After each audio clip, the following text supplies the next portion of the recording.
Bonjour à tous. Je suis ravie de vous accueillir pour ce moment de pause et de réflexion.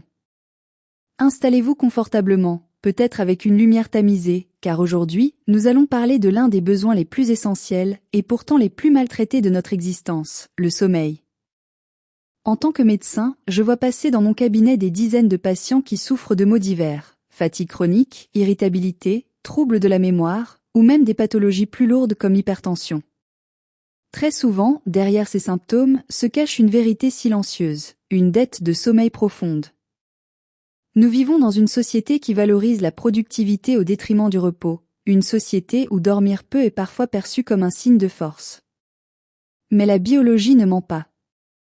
Le sommeil n'est pas un luxe, c'est une fonction vitale, au même titre que respirer ou s'alimenter.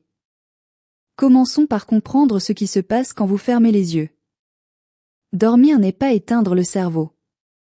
C'est tout le contraire.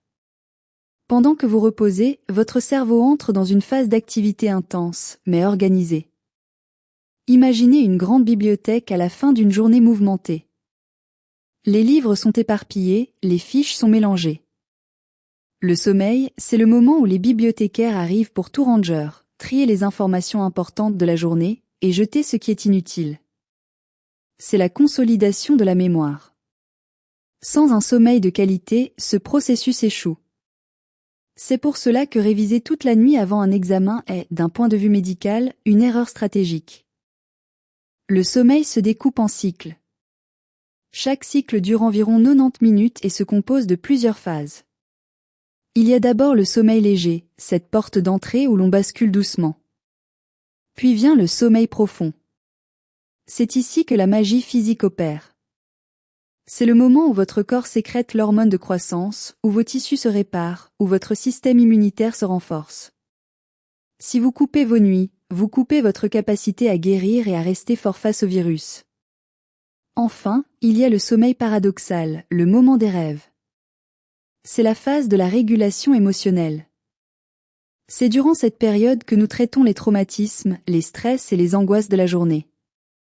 Un manque de sommeil paradoxal nous rend émotionnellement fragiles, impulsifs et plus vulnérables à l'anxiété. Mais parlons de l'impact sur le reste du corps. On oublie souvent que le cœur ne dort jamais, mais il a besoin que vous dormiez pour ralentir. Pendant le sommeil, la tension artérielle baisse et le rythme cardiaque se stabilise. Les études montrent que les personnes dormant moins de 6 heures par nuit ont un risque bien plus élevé de développer des maladies cardiovasculaires.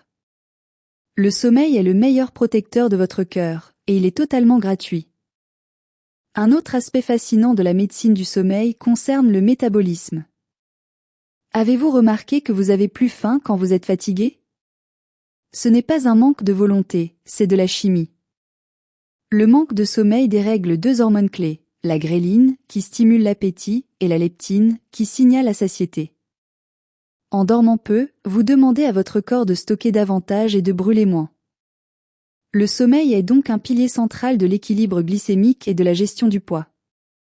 Alors, comment faire pour retrouver ce sommeil perdu?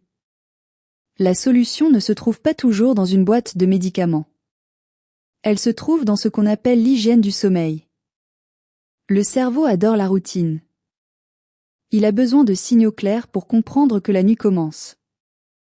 Le premier signal, c'est la lumière.